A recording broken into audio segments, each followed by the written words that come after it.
என்னையும் ஒருத்தியா வந்து Indian government வந்து செலக்ட் பண்ணியிருக்காங்க. ஸோ எனக்கு வந்து இயற்கை ஆர்வம் வந்து ரொம்ப சின்ன வயசுலேருந்தே இருந்துச்சு. பட் சின்ன வயசுலேருந்தே நம்ம படிப்பு, மேரேஜ், குழந்தை இப்படி எல்லாம் நிறைய கமிட்மெண்ட்ல போறதுனால இதெல்லாம் முடிச்சதுக்கு அப்புறம் நம்மளால என்ன பண்ணலாம், எப்போ வந்துச்சு, இப்பதான் எப்போ வந்து நம்ம வந்து பழமைய இயற்கை அழிய அழியல, இயற்கையை நாம அழிக்க அழிக்க, நம்ம வந்து இயற்கையை மறக்க மறக்க புதுசுக்கு போக போகும். இதோட பேர் வந்து நாகவல்லி. ஓகே, இது பாருங்க, அந்த இது பாருங்க, அந்த நாகத்தோட நாக்கு மாதிரியே இருக்கும் பாருங்க. இப்ப பாருங்க இந்த செடி பார்த்தா, நீங்க இந்த செடி நீங்க உங்களை வீட்டை சுத்தி இருந்துச்சுன்னா எந்த விஷ பூச்சிகளும் எதனால அப்படின்னு யோசிக்க மாட்டாங்க. ஸோ அதையெல்லாம் போக்குறது, தோஷம் போக்குதுன்னா என்ன, அந்த குழந்தைக்கு இது வந்து அவ்வளவு வந்து ஒர்க் பண்ணுது. பிள்ளை வளர்த்தி, பிள்ளை வளர்த்தி, இந்த செடிக்கு பேர் பிள்ளை வளர்த்தி.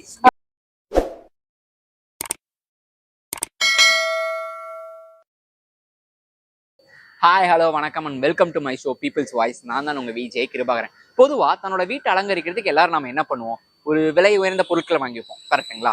இல்லை ஒரு அழகு சார்ந்த பொருட்களை வாங்கி வைப்போம், இல்லை தனக்கு பிடிச்ச சோஃபா, பீரோ, ஒரு ஃபோட்டோ ஃப்ரேமு, ஏதாவது ஒன்று சம்திங் நம்ம வீடை அலங்கரிச்சுக்கிறதுக்கு பெருசாக காமிக்கிறதுக்கு வாங்கி வச்சுப்போம், கரெக்டுங்களா? ஆனால் இங்கே ஒருத்தங்க சென்னையில் ஒரு மிட் ஆஃப் ஒரு ஆர்ட் சிட்டின்னு சொல்லுவாங்க இல்லையா, ஒரு முக்கியமான பிளேஸில் தன்னோட வீடை சுற்றி நூற்றுக்கணக்கான செடிகளை நட்டு ஒரு பசுமை தோட்டத்தை அவங்களே பராமரிச்சுட்டு வராங்க.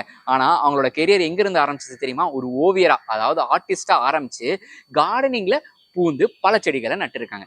வாங்க உங்க கூட சேர்ந்து என்னென்ன செடிகள்லாம் அவங்க நட்டு வச்சிருக்காங்க, அதோட பலன்கள் எல்லாமே டீட்டெயிலாக கேட்டு தெரிஞ்சுக்கலாம். வாங்க. வணக்கம் மேம். வணக்கம். எப்படி இருக்கீங்க? நல்லா இருக்கேன். ரொம்ப மகிழ்ச்சி மேடம். இப்ப நம்ம மக்களுக்கு உங்களை பத்தி ஒரு சிறிய ஒரு இன்ட்ரோடக்ஷன் மாதிரி கொடுக்க முடியுங்களா? கண்டிப்பா. என்னோட பேர் வந்து ஸ்வர்ணலதா. நான் வந்து ஒரு ஓவியர். ரொம்ப ஒரு கிட்டத்தட்ட 22 வருஷமா வந்து நான் ஓவியத்துறையில இருக்கேன். இந்த ஓவியத்துறைக்காக இந்தியாவில் வந்து தலை சிறந்த 100 பெண்கள்ல நான் என்னையும் ஒருத்தியா வந்து இந்தியன் கவர்மெண்ட் வந்து செலக்ட் பண்ணியிருக்காங்க. ஸோ எனக்கு வந்து இயற்கை ஆர்வம் வந்து ரொம்ப சின்ன வயசுலேருந்தே இருந்துச்சு. பட் சின்ன வயசுலேருந்தே நம்ம படிப்பு, மேரேஜ், குழந்தை இப்படி எல்லாம் நிறைய கமிட்மெண்ட்ல போறதுனால இதெல்லாம் முடிச்சதுக்கு அப்புறம் நம்மளால என்ன பண்ண முடியும் அப்படின்னு யோசிச்சப்பதான் எனக்கு வந்து ஏன் நம்ம வந்து செடி வளர்த்தக்கூடாது, அப்படி வந்து பூச்செடியிலேருந்து ஆரம்பிச்சதான் என்னோட இந்த. நீங்க முதல்ல என்ன செடி வச்சீங்க, எந்த வருஷம் ஞாபகம் இருக்குங்களா? அது எனக்கு ஞாபகம் இல்லை. பட் ரொம்ப லாங் பேக், ரொம்ப சின்ன. இந்த வீடு நாங்க ஸ்கூல் படிக்கிறப்பெல்லாம் வைக்கல. நம்ம இந்த வீடு வந்து நாங்க 92ல வாங்கினோம். 93ல வந்து இங்க வந்தோம் நாங்க. ஸோ அப்ப இது வந்து நம்மளோட வீடு. ஏன்னா அப்ப அது கொஞ்சம் சின்ன வயசு இல்லை. அந்த 93ல வந்து இது நம்ம வீடு ரொம்ப அழகாக்கணும்.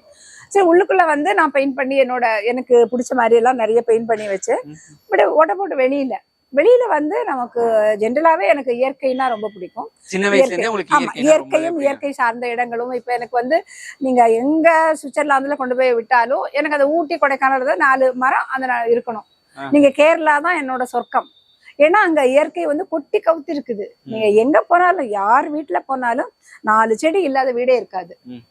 அதனால எனக்கு அது வந்து எனக்கு எப்பவுமே பிடிக்கும். ஸோ நான் இங்க வந்து ஃபர்ஸ்ட் வந்து சுவாமிக்கெல்லாம் வேணுங்கிறதால பூச்செடி தான் நிறைய வந்து வைக்க ஆரம்பிச்சேன்.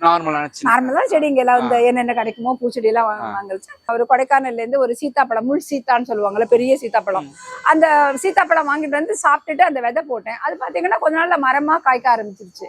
அதே மாதிரிதான் இங்க நாவல் பழம் பாத்தீங்கன்னா இப்ப கூட நிறைய கொத்து கொத்தா தொங்கும், கொத்து கொத்தா காய்க்கும். அதுதான் இந்த நெல்லிக்காய். இதெல்லாம் காய்க்க ஆரம்பிச்ச உடனே எனக்குள்ளேயே இது நம்ம ஒரு பாருங்க தானா வந்துச்சு. ஒரு செடி இலை கொடுக்குது, நிழல் கொடுக்குது, காய் கொடுக்குது. ஸோ அந்த காயை நம்ம சாப்பிடுறோம். ஸோ பயன் தர்றதா இருக்குது. இப்ப பூச்செடி என்னதான் இருந்தாலும் நம்ம ஒரு பூவை பறிச்சு அழகுதான், அவ்வளவுதான். ஒரு சாமிக்கு வைப்போம், காலையில பூப்போம், சாயங்காலம் வாடிடும். அதுக்கு மேல என்ன? அதுவும் இல்லாம இது வந்து நமக்கு நம்மளோட வாழ்வியல், நம்மளோட உணவு பழக்கம் எல்லாமே வந்து இது ஒரு மருத்துவம் சார்ந்துதான் இருக்குது. நீங்க அந்த காலத்திலேயே பாத்தீங்கன்னா எல்லா செடிகளுக்குமே வந்து எல்லாமே மருத்துவத்தோட இணைஞ்சதுதான். அப்ப வந்து சித்தர்கள் வந்து சொன்னாங்க. நம்ம இப்ப நமக்கு ஒரு முன்னாடி இருக்க ஒரு ஜெனரேஷன் இருந்தாங்கல்ல, அவங்க எல்லாம் சொன்ன பேச்சு கேட்டாங்க. இப்ப நம்ம எல்லாம் கேட்கறது இல்ல. அவங்க கேட்டாங்க, அவங்க அதை பயன்படுத்தினாங்க, அவங்க நல்லா இருந்தாங்க. இப்ப நீங்க பாத்தீங்கன்னா வியாதிகள் எல்லாம் இப்ப லேட்டஸ்டா தான் ஏகப்பட்ட என்னென்னமோ வியாதி, என்னென்னமோ பேரு.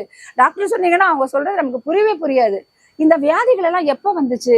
இப்பதான். எப்ப வந்து நம்ம வந்து இந்த பழமைய இயற்கை அழிய அழியல, இயற்கையை நாம அழிக்க அழிக்க, நம்ம வந்து இயற்கையை மறக்க மறக்க புதுசுக்கு போக போக அதாவது இப்ப வந்து நம்ம எல்லாத்தையுமே பழகிட்டோம். நீங்க அப்ப பாத்தீங்கன்னா நான் உங்களுக்கு காமிக்கிறேன். அம்மியே வச்சாங்க அப்படின்னா இப்பதானேங்க இந்த எக்ஸசைஸ் ஜிம் இதெல்லாம் வந்துச்சு. அப்ப நீங்க அம்மியில அரைச்சிங்கன்னா இந்த பக்கமெல்லாம் உங்களுக்கு நல்ல ஸ்லிம் ஆகும். நீங்க இதுக்குன்னு தனியா ஒரு எக்ஸசைஸ் எல்லாம் பண்ண வேண்டாம். அம்மியில அரைச்சாங்க, ஆட்டுக்கல்ல ஆட்டுனாங்க. சோ எல்லாமே இயற்கையோட சார்ந்து இருந்துச்சு. அதனால அப்ப வந்து எங்கேயுமே ஜிம்மும் கிடையாது, இவ்வளவு ஹாஸ்பிட்டலும் கிடையாது, இவ்வளவு டாக்டர்ஸும் கிடையாது. அப்ப எல்லாம் நீங்க பாத்தீங்கன்னா கொஞ்சம் காலங்களுக்கு முன்னாடி ஒரே ஒரு எம்பிபிஎஸ் டாக்டர் இருப்பாரு. இந்த இதுக்கு கண்ணுக்கு, காதுக்கு, மூக்குக்கு, நாக்குக்கு, தொண்டைக்கெல்லாம் டாக்டரே கிடையாது. எல்லாமே இயற்கை சார்ந்து. இந்த கீரையை சாப்பிட்டா அது தானே சரியாயிடும். 2 மிளகா வாயில போட்டீங்கன்னா தொண்டைக்கு ஒரு டாக்டர் வேண்டிய தேவையில்லை. இப்பவும் நம்ம பழைய படங்களை பாக்குறப்ப தெரியப்படும். இப்ப நம்ம டாக்டர் நோக்கி போவோம். அப்ப இன்னும் பழைய படங்கள்லாம் பார்த்தா வைத்தியரை கூட்டிட்டு வாங்க, வைத்தியருக்கு தான் போனாங்க. அதுக்கும் நீங்க கேரளாவில எல்லாம் பாத்தீங்கன்னா வீட்டுல ஒரு வைத்தியர் இருப்பாங்க, அவங்களே வைத்தியருங்க தான். கேரளாவில இந்த அளவுக்கு ஹாஸ்பிட்டல் கிடையாது பாருங்க, இந்த அளவுக்கு நோய் கிடையாது. ஏன்னா அவங்க இயற்கை சார்ந்து இருக்காங்க, இயற்கை சார்ந்து வாழ்றாங்க. எல்லா வீட்லயுமே 4 செடி இருக்கும், அதை பறிச்சு போட்டு ஒரு ரசத்தை வச்சு குடிச்சாங்கன்னா அவங்களுக்கு நோயே வராது. இருக்கிறதுலே நான் வச்சதுல இந்த செடி மக்கள் தினந்தோறும் பயன்படுத்திட்டு வந்தா முற்றிலும் நல்லது நீங்க மக்களுக்கு அறிவுறுத்துற ஒரு செடி எது வீட்டுல எல்லாரும் வைக்கிறதுக்கு? அது ஒண்ணும் இல்லைங்க, கீரை இருக்கு பாத்தீங்களா, அரைக்கீரைன்னு ஒரு கீரை இருக்குதுங்க. அது சாதாரணமா 20 ரூபாய்க்கு ஒரு கட்டு கிடைக்கும். நம்ம என்ன பண்றோம் தெரியுமா, ரொம்ப சீப்பா இல்ல இப்படி கிடைக்கிறதா இருந்தா அதுக்கு நம்ம யாரும் மரியாதை கொடுக்கறதே இல்லை. 20 ரூபா தானே, அதுல என்ன இருக்க போகுதுன்னு நினைக்கிறோம். ஆனா அந்த அரைக்கீரைன்னு ஒண்ணு இருக்கு பாத்தீங்களா, அந்த அரைக்கீரையை வாங்கி டெய்லி அதை நம்ம நடவும் செய்யலாம், இல்ல வாங்கவும் செய்யலாம். அந்த கீரையை வந்து நம்ம வெறுமனே ஒண்ணும் இல்லை, அதை அப்படியே போட்டு வேக வச்சுட்டு அப்படியே நீங்க வந்து நாங்க வந்து கல்சட்டியில கரைப்போம். இப்போ யாரும் அந்த கல்சட்டி எல்லாம் யூஸ் பண்றதுல, எல்லாம் மிக்சியில போட்டு ஒரு ஓட்டுவாங்க. அப்பதான் அவங்களுக்கு அது பிடிக்கும். நம்ம கல்சட்டின்னு சொல்லணும், அதை யாரு போய் கல்சட்டி தேடி அதை கடைஞ்சி வேலை இல்லைம்பாங்க அந்த அம்மாக்கு. அதனால நீங்க மிக்சியில கூட ஒரு ஓட்டி எடுத்துட்டு சும்மா ஒரு கடுகு, உளுத்தம் பருப்பு, ஒரு காஞ்ச மிளகாய் போட்டு தாளிச்சு சுட சுட சாதத்துல ஒரு சொட்டு நெய், ஒரு மண்டலம் 48 நாள் சாப்பிடுங்க. அதுக்கப்புறம் உங்களுக்கு எந்த நோய் இருக்குதுன்னு நீங்க சொல்லுங்க. நீங்களே போய் ஸ்கேன் பண்ணி இது பண்ணி பார்த்தா கூட ஒரு நோயும் இருக்காது. நீங்க வேணும்னு கூப்பிட்டா கூட நோய் வராது உங்கள்கிட்ட. அந்த அளவுக்கு அதுல வந்து சக்தி இருக்குது. அந்த கீரை மட்டும் எல்லா கீரையிலுமே ஒரு விதவிதமா. பட் இது வந்து காமன். இது வந்து உங்களை நல்ல இம்யூன் பூஸ்ட் பண்ணும், உங்களோட ரத்த விருத்தி பண்ணும். இது வந்து ஒரு கற்ப மருந்துன்னு சொல்லுவாங்க. ஓகேமா, இப்ப நீங்க ஒரு செடி பத்தி சொன்னீங்க. இது போக சில செடி எங்களுக்கு எப்படி காமிச்சு இதுவும் மக்கள் வீட்டுக்கு இது நட்டா நல்லா இருக்கும், இந்த செடி பேர் என்ன, எப்படி வைக்கலாம் வச்சா அப்படின்னு ஒரு சொல்ல முடியுங்களா? சரிங்க.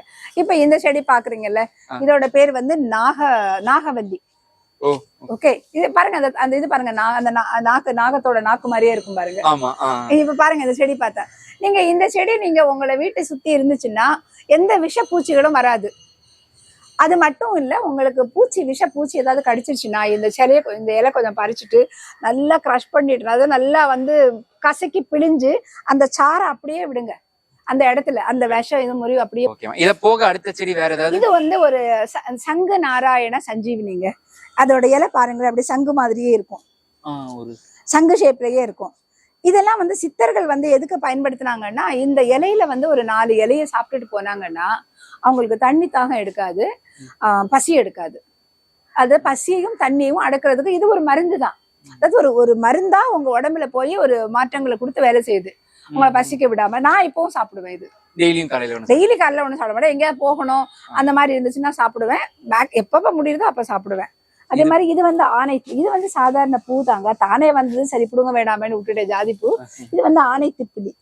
திப்பிலியில வந்து 2 வகை இருக்குதுங்க. ஒண்ணு வந்து குட்டி திப்பிலி, இது வந்து ஆனை திப்பிலினா இது நல்லா பெருசா வரும்.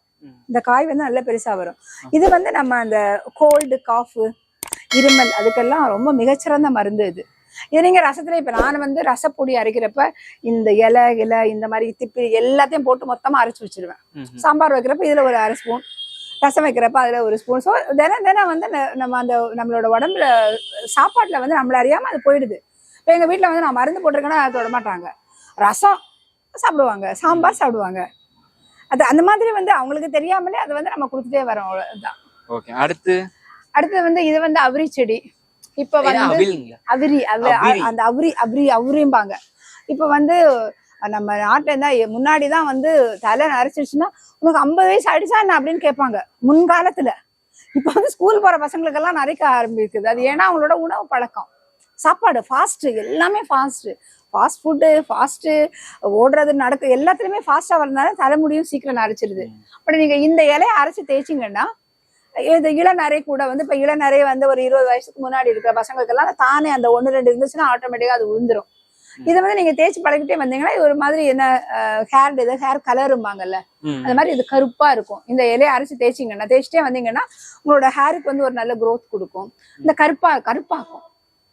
அதாவது எதுவுமே வந்து ஓவர் நைட்ல எல்லாம் ஆகாது. கொஞ்ச நாள் நம்ம தேய்ச்சிட்டே வந்துச்சுன்னா அந்த தலைமுடி வந்து இதுவாகும். இது போக இது வந்து புள்ளை வளர்த்தின்னு ஒரு செடி. புள்ளை வளர்த்தி இதுல வந்து ஒரு காய் காய்க்குங்க. இது புள்ளை வளர்த்தி இது நிறைய பேருக்கு நான் கொடுத்துருக்கேன். இதுல ஒரு காய் காய்க்கும். இப்ப இல்ல முதல்ல இருந்துச்சு. நல்ல வெயில் இருக்கிறப்ப நிறைய இருக்கும் இதுல காய். அந்த காய் வந்து இந்த காயை வந்து குழந்தை எல்லாம் இருக்காங்கல்ல, இந்த சின்ன குழந்தை பிறந்த உடனே இதுல இருக்கிற காயை வந்து பறிச்சு ஒரு வளையல் மாதிரியோ இல்ல கழுத்துலயோ காதிலேயோ போட்டு விட்டா அந்த குழந்தைக்கு வந்து ஒரு 16 வருஷம் தோஷமே வராது. இது வந்து தோஷம் அப்படின்ன உடனே வந்து என்ன சொல்லுவாங்கன்னா ஹிந்துஸ் அப்படி இல்லைங்க, கிறிஸ்டினுக்கும் அதே தான், முஸ்லிம்ஸுக்கும் அதே தான். எல்லா மனுஷ குழந்தைகளுக்கு இதை போட்டீங்கன்னா அந்த தோஷம் வராது. ஏன்னா அந்த காயில வந்து அவ்வளவு மருத்துவ இது இருக்குது. தோஷம்னா என்ன, குழந்தைக்கு தர ஒரு மாதிரி ஜுரம் வந்த உடனே என்ன பண்ணுவாங்க, ஐயோ ஏதோ தோஷம் வந்துச்சும்பாங்க. வயித்தால போகுதுன்னா அதுக்கு ஒரு தோஷம்பாங்க. அது தோஷத்தை தான் சொல்லுவாங்களே தவிர அது ஏன் அது வருதுன்னு யாரும் அது எதனால அப்படின்னு யோசிக்க மாட்டாங்க. ஸோ அதையெல்லாம் போக்குறது, தோஷம் போக்குதுன்னா என்ன, அந்த குழந்தைக்கு அது இது வந்து அவ்வளவு வந்து ஒர்க் பண்ணுது. அது பிள்ளை வளர்த்தி. பிள்ளை வளர்த்தி இந்த செடிக்கு பேரு பிள்ளை வளர்த்தி. டிஃபரண்டா இருக்கு. ஆமா. இது போக இன்னும் இங்க ஒரு செடி இருக்கும் பாருங்க. இது வந்து உங்களுக்கு தெரியுங்க, அந்த இது வந்து கிருஷ்ணா ஆலமரம் பாருங்க, தொன்னை மாதிரி இருக்கும் பாருங்க அந்த இலை, நேச்சுரலாவே. இது கிருஷ்ணா ஆலமரம் பாருங்க. இந்த இலையை பாருங்க, அப்படியே இயற்கையை பாருங்க, எப்படி இயற்கையே எப்படி ஃபோல்ட் ஆகி ஒரு மடிச்சு தொன்னை மாதிரி தானே. அது இயற்கையான தொன்னை பாருங்க. நீங்க பாத்திருக்கீங்களா முன்னாடி? இது இல்ல பார்த்தது இப்பதான் இந்த பேரு இதெல்லாம் உங்ககிட்ட கேள்வி. அதாவது கிருஷ்ணா ஆலமரம். இது வந்து தொன்னை மாதிரி இருக்கும் பாருங்க. இந்த இலை வந்து எதுக்கு பயன்படுத்துவாங்கன்னா, இந்த ஹோமம் எல்லாம் வளர்க்குறாங்கல்ல, ஹோமம் வளர்க்குறப்ப இந்த இலையை காய வச்சு அதில் போட்டீங்கன்னா இந்த இலையிலேருந்து வர புகை வந்து நம்ம உடம்புக்கு ரொம்ப நல்லது, ரொம்ப ரொம்ப நல்லது. அதுக்காக இந்த ஹோமத்துக்கு வைப்பாங்க. இது வந்து மகிழ மரம். மகிழ மரம் எதுக்கு அப்படின்னா, ஒரு மகிழ மரத்தை வந்து நீங்க ரொம்ப அந்த இலைய கடிபிடிச்சிட்டு அப்படி இருந்தீங்களா ஆட்டோமேட்டிக்கா உங்களுக்கு ஒரு ஹாப்பினஸ் வந்துடும். என்னை சந்தோஷமா வை, என்னை ஹாப்பியா வை, I want to be happy அப்படின்னு நீங்க இதை தொட்டீங்கன்னா கண்டிப்பா உங்களை ஹாப்பியா வைக்கும். மகிழ மரம் ட்ரை நீங்க. இது மகிழ மரம் பேரு. இது வந்து நிறைய கோவிலுங்கள்ல இருக்கும், ஸ்தல விருட்சமா இருக்கும். இது போக இது அது வந்து கதம்பம். இங்க நாவல் பழம் இல்ல, நாவல் இல்ல, இது வந்து இலந்தை பழம், நாட்டு இலந்தை. இலந்தை வந்து ஒரு மிகப்பெரிய மருத்துவ குணம் உள்ளதுங்க. இலந்தை நிறைய காய் இருக்கும் பாருங்க, பூக்காய். இது வந்து பறவைங்களுக்கும் அணிலுக்கும் போக மிச்சம் இருக்கிறதா நாங்க சாப்பிடுவோம். அவங்க வேண்டான்னு விட்டுட்டு போனோம். எங்களுக்கு ஒரு காய் இருக்கு, நிறைய இருக்குமே காய், நிறைய இருந்துச்சு. நல்லா வந்து சாப்பிடுவாங்க அவங்க. அவங்களுக்கு அப்ப என்ன பண்ணுவாங்க, அவங்களுக்கு வேணும்ல. பறவைகளும் அணிலும் அந்த மாதிரி இதுவங்களும் எங்க போவாங்க? நம்ம வந்து இவங்களெல்லாம் கூப்பிட்டு வச்சு நான் போடுவேன் சாப்பாடு, ஒரு லிமிட் தான் போட முடியும். பட் அவங்களுக்கு இயற்கை சாப்பாடு வேணும்ல. போக இப்ப நம்ம மக்களுக்கு அன்றாட தேவைப்படுகிற வேற ஏதாவது செடிகள் வளர்க்குறீங்களா? நிறைய தேவைப்படுகிற இந்த பிரண்டை.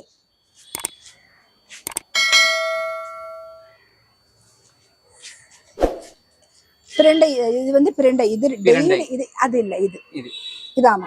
இது பாத்தீங்கன்னா ஒரே இதுலயே வந்து 2 வகையான பிரண்டை வருது.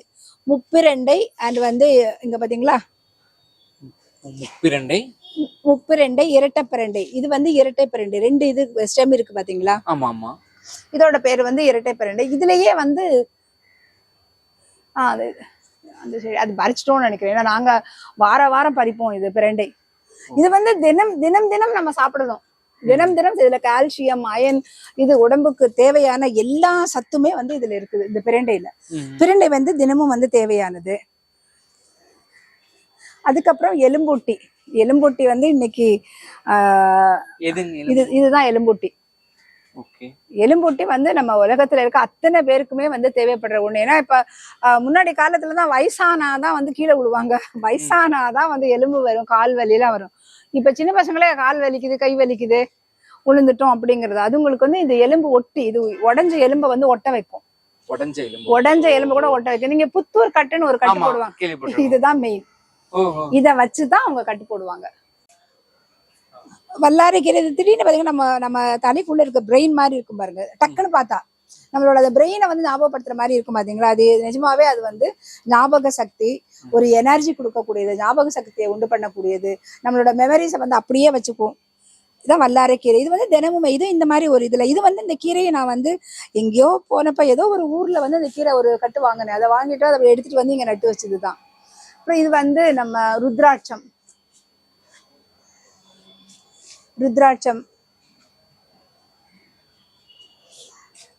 இதுவும் வந்து எலும்பூட்டி தான். இது வந்து கற்பூர செடி. இது பூனை மீசை. இது வந்து கிட்னிக்கு வந்து ரொம்ப ரொம்ப ரொம்ப ரொம்ப நல்லதுங்க. இந்த பூனை மீசை இலை, இந்த செடியும் இந்த இலைய எல்லாத்தையும் நீங்க பறிச்சு போட்டு கொதிக்க வச்சு சாப்பிட்டீங்கன்னா அந்த கிட்னியோட அந்த கிட்னிக்கு இருக்கிற இதெல்லாம் வந்து தாக்கத்தை அது வந்து நிறுத்தும். ரொம்ப ரொம்ப நல்லது. அந்த செடி வாசனை சொன்னேன் பாத்தீங்களா, ஃப்ராக்ரன்ஸ் வந்து இந்தாங்க. இது எல்லாமே பறிக்கிற இதுதான். இதுக்கு பேர் வந்து ஆல் ஸ்பைஸ். இது ஒண்ணு இங்கிலீஷ்காரன் கண்டுபிடிச்ச செடி கிடையாதுங்க, நம்மளோட இதுதான். இது எதுக்காக ஆல் ஸ்பைஸ் அப்படின்னு இப்ப சொல்றாங்க அப்படின்னா, நீங்க பிரியாணி பண்றோம் பாத்தீங்களா, அதுல வந்து பட்டை, லவங்கம், ஜாதிப்பூ, இது அது மாதிரி இருக்கிற எல்லா வாசனை, அது வந்து ஸ்மெல்லுக்காக, ஒரு ஃப்ராக்ரன்ஸுக்காக தான் எல்லாம் போடுவோம் பாத்தீங்களா. அது எதுவுமே போட வேண்டாம். இதுல 2 இலையை போட்டு பிரியாணி பண்ணுங்க. இல்ல வந்து இந்த ரைஸ் வந்து வெஜிடபிள் ரைஸ் வாசனைக்காக, மசாலா வாசனைக்கு என்ன இது 1-2 இலை போட்டா போதும், எதுவுமே போட வேண்டாம். அது பாருங்க, இன்னைக்கு நாளைக்கு வரைக்கும் இருக்கும் உங்களுக்கு. நாளைக்கு குளிச்சா கூட போகாது இந்த வாசனை. நல்ல ஸ்மெல், ஏதோ ஒரு பெர்ஃப்யூம் அடிச்ச ஸ்மெல் மாதிரி. அதான் இயற்கை. இயற்கை உங்களுக்கு வந்து இயற்கை வினோதமானது, இயற்கை அற்புதமானது. ஆமா, இயற்கை அற்புதமானது. இயற்கை வந்து அந்த மாதிரி இயற்கை வந்து நிறைய வழிகள்ல வந்து இந்த ஸ்மெல் வந்து நீங்க என்ன பெர்ஃப்யூம் பண்ணினா கூட வருமா. இது பேர் என்ன?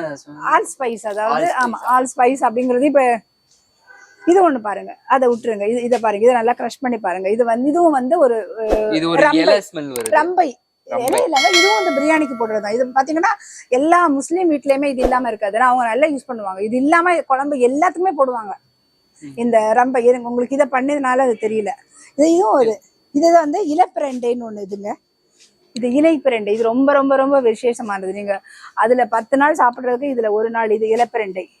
சீந்தில் கொடி, சர்க்கரைக்கு உள்ளது. சர்க்கரை வியாதிக்கு சீந்தில். இந்த சீந்தில் சர்க்கரை வந்து சுகரையே வந்து கட்டுப்படுத்தும். சீந்தில் கொடி. இது ஒரு பிரண்டை பாருங்க, முப்பிரண்டை, 4 பிரண்டை. இது 4 வகை பிரண்டை. அங்க அது வந்து 2 பட்டை மட்டும் இருந்துச்சு பாத்தீங்களா, இதுல 4 பட்டை இருக்கும். சோ இது வந்து 4 பிரண்டை. முப்பிரண்டை, இலப்பிரண்டை, 4 பிரண்டை, ரெட்டப்பிரண்டை எல்லாமே இருக்கு. நூல் பிரண்டை கூட இருக்கு. இது இலைப்பிரண்டை. இப்ப நம்ம வளர்ந்து வர யங்ஸ்டர்ஸ்க்கு என்ன ஒரு அட்வைஸ் கொடுக்குறீங்க? இந்த இயற்கை செடி நீங்க நட்டுருக்கீங்க 30 வருஷமா, இது மூலமா கிடைக்கிற பலன்கள், அதை வச்சு ஒரு அட்வைஸ் கொடுக்குறேன்னா, நீங்க வந்து மூலிகை செடி தான் வளர்த்தணும் அப்படிலாம் கிடையாது. நம்ம அன்னாடம் சாப்பிடுற கீரைகள், 2 காய், இப்ப பாத்தீங்கன்னா மருந்துள்ள காயை நம்ம எங்க போய் வாங்கணும்? மருந்து இல்லாம நம்மளே போட்டு காய் இதெல்லாம் வந்து விளைவிச்சு சாப்பிட்டுக்கலாமே. ஓகேவா? உங்க அறிவுரை கேட்டு, இல்ல பல பேருக்கு தெரியும் செடி வச்சா நல்லதுன்னு, அந்த ஒரு போதுமான டைம் இதெல்லாம் கிடைக்கல. பட் இதை பார்த்துன்னு எல்லாருக்குமே ஒரு ஆசை, ஒரு அபிப்பிராயம் எல்லாருமே வந்திருக்கும். எனக்கு வந்த மாதிரியே கண்டிப்பா பாக்குற பாதி பேருக்காவது வந்திருக்கும் நான் நம்புறோம். கண்டிப்பா எல்லாருமே செடியை நடணும்னு நாங்க ஒரு வேண்டி கேட்டுக்கிறோம். ரொம்ப நன்றி, நீங்க இவ்வளவு நேரம் இந்த செடியை பத்தி எக்ஸ்பிளைன் பண்ணிட்டு இருந்ததுக்கு.